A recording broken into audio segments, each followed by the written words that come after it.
Sorcerer and Fire Fly. Mythicon, 1983. Now, I actually don't have any problems with any of these games. I enjoy playing each of them.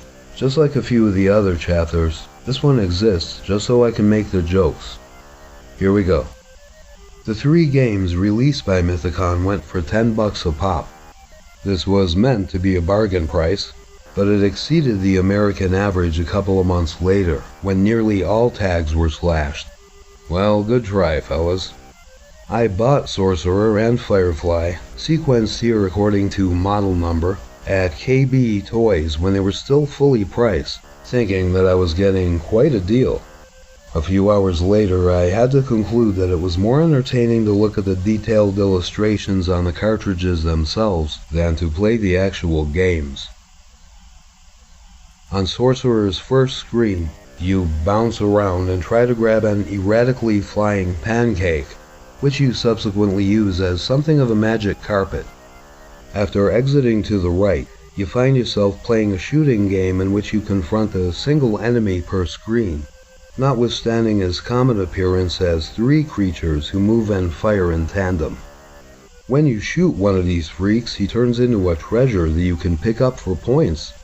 Now you're in pause mode, as nothing else happens until you enter the next screen.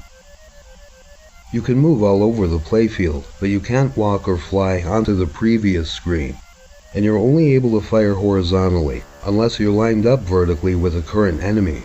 So forget about clever shot timing. After a few of these encounters, you start over, but the pancake has been replaced with an attempted lightning storm. A bit of careful pacing and a lot of luck will get you past this, after which a treasure will fall from the curiously isolated cloud. There's not much substance to pass judgment on, really. The game almost doesn't even exist. This makes the company's name commendably suitable. It might have been the only software house in history whose founder, manager, designer, coder, tester, receptionist, accountant, and janitor were all the same guy. You simply traverse the screen repeatedly, keeping the joystick pushed to the right unless you feel like lingering for the occasional mid-air firefight. It's like a primitive screensaver that you have to operate manually. The only groundbreaking feature seems to be the random music generator. It sounds as if someone has dropped several flutes into a blender.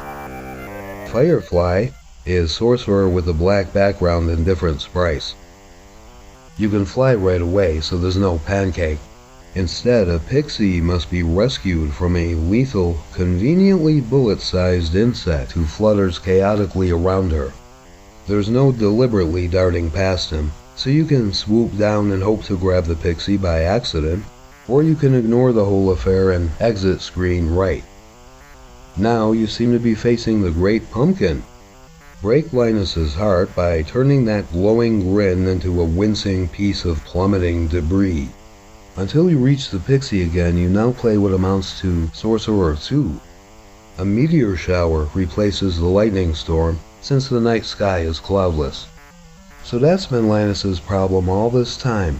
He should have been waiting in a flower garden during the summer. Anyway, in spite of the fact that you're riding a massive firefly, you turn into the dead sorcerer graphic when you get killed. It's fun to push the controller diagonally upward and make your carcass float until the CPU rouses itself from its Mythicon-induced stupor and realizes that you're dead. Perhaps the game should have been given the more general title of Bug. To wit, not only are these games poorly conceived, but they're poorly programmed as a bonus, for no extra money.